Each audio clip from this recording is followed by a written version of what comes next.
Hello good morning class. आज हम करने जा रहे हैं क्लास 4th का लेसन 5th। हाफ लेसन तो बेटा हम रीड कर ही चुके हैं, तो आज हम बाकी का हाफ लेसन करने वाले हैं। देखिए इसमें वो क्या कह रहा है, बैलेंस्ड डाइट। वैसे ही बता देती हूँ मैं कि बैलेंस डाइट एक्चुअल में होता क्या है।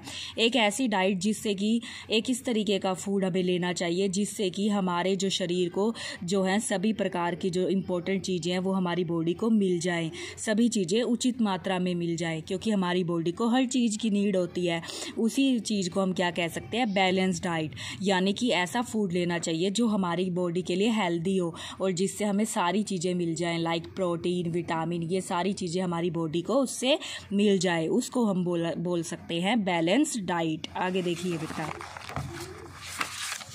जैसे कि देखिए आगे उसने क्या रखा है, डाइजेस्टिव सिस्टम। डाइजेस्टिव सिस्टम मतलब हम फूड खा तो लेते हैं पर वो कहाँ कहाँ से होकर जाता है, क्या होता है उसका।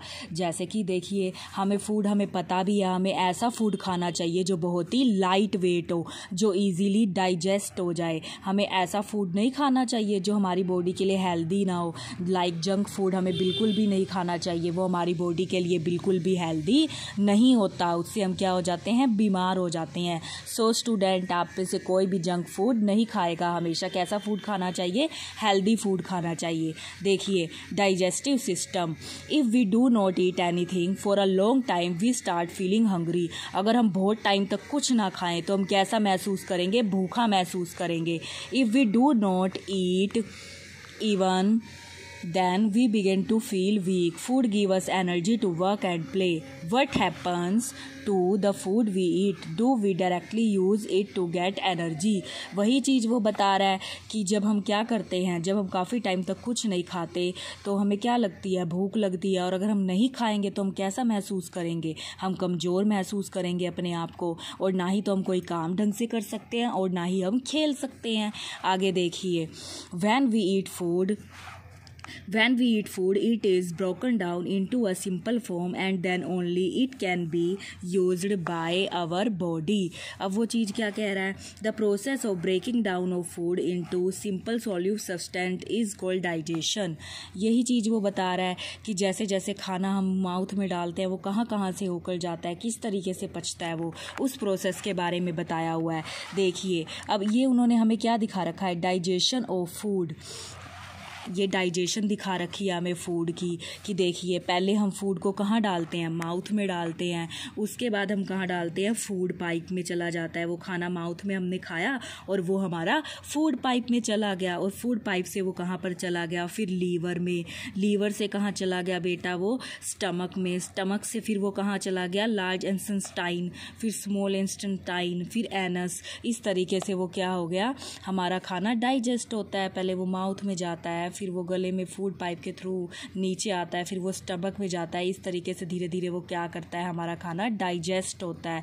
और डाइजेस्ट कैसा खाना हो सकता है, लाइट वेट फूड खाना चाहिए हमें, हैवी फूड नहीं खाना चाहिए। आगे देखिए बेटा, आगे हमें बता रखी है good eating habits. Good eating habits क्या होती है हमारी, here are some tips to ensure good digestion of food. Wash your hand before and after eating your meals. खाना खाने से पहले भी और खाना खाने के बाद भी आपको क्या करने चाहिए, हैंड वॉश करने चाहिए। जब आप स्कूल में भी आते हैं तब भी टीचर आपको बोलते हैं ना, अपने हैंड वॉश करके आओ। और जब आप लंच कर लेते हो तब भी हैंड वॉश करने के लिए कहा जाता है। किस लिए कहा जाता है, क्योंकि स्कूल में भी तो हमें गुड हैबिट्स सिखाई जाती हैं और ये हमारी गुड हैबिट्स हैं। इसीलिए घर में भी आप खाना खाने से पहले भी और बाद में भी दोनों टाइम आप क्या करेंगे, हैंड वॉश करेंगे। Eat all 3 major meals and fixed hours. हमें ऐसा नहीं करना चाहिए कि हमारा कोई टाइम टेबल ही नहीं है खाने का, हमें फिक्स टाइम पे खाना चाहिए। आगे देखिए, ईट अ बैलेंस्ड डाइट, और एक अच्छा खाना हमें लेना चाहिए, बैलेंस्ड डाइट लेनी चाहिए, हेल्दी फूड खाना चाहिए। Chew your food properly and eat slowly. ऐसा नहीं है कि हमें तेज़ तेज़ खाना खाना चाहिए। अगर हम तेज़ तेज़ खाना खाएंगे तो वो पचता नहीं है बेटा, वो डाइजेस्ट नहीं होता अच्छे से। तो हमें फूड को हमेशा आराम आराम से चबा चबा कर खाना चाहिए।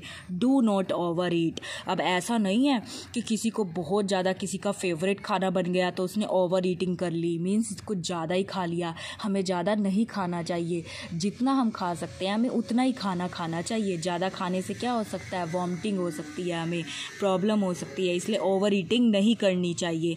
आगे देखिए, rinse your mouth after every meal, और खाना खाने के बाद क्या करना चाहिए, कुल्ला भी करना चाहिए आपको।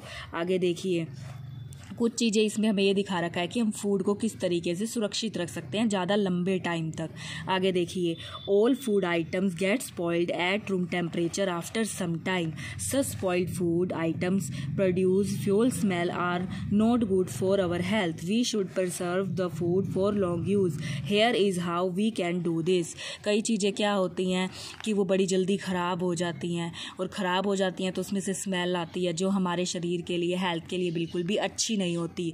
तो हम अपने फूड को ज़्यादा लंबे टाइम तक सही रख सके, उसके लिए हम कुछ काम कर सकते हैं। जैसे देखिए, by keeping food in refrigerator as the growth of microbes is very slow in cold temperature, हम क्या रख सकते हैं, फूड को हम उसमें रख सकते हैं फ्रिज के अंदर, रेफ्रिजरेटर के अंदर, जिससे वो कुछ टाइम तक क्या रह सकते हैं, फूड बचा रह सकता है। By removing water from the food to make it dry as microbes can not grow in dry food, the process of removing water is called dehydration.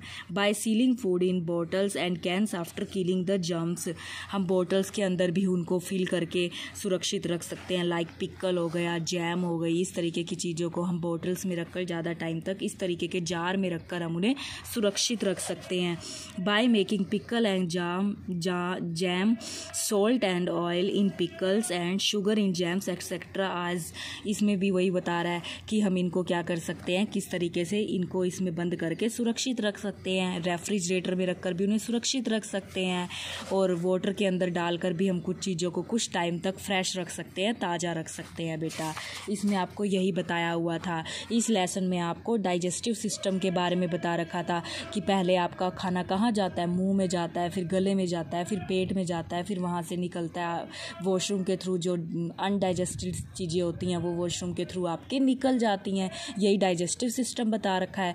Good habits बता रखी हैं कि फूड जब हम खाने चलते हैं तो हमें टाइम पे फूड खाना चाहिए, और हमें हाथ भी धोने चाहिए खाना खाने से पहले, और ओवर ईटिंग नहीं करनी चाहिए हमें। और ये भी चीज़ें बता रखी हैं कि किस चीज़ में क्या क्या चीज़ ज़्यादा हेल्दी होती है। हमें हरी पत्तेदार सब्जियां ज़्यादा खानी चाहिए। हरी पत्तेदार सब्जियां खाने से आप अच्छे से ग्रो करोगे और हेल्दी भी ज़्यादा रहोगे। तो ये बहुत ही इंटरेस्टिंग लेसन था बेटा, इसको आप पूरा कंप्लीट पढ़ेंगे, अच्छे से पढ़ेंगे। Thank you, have a nice day.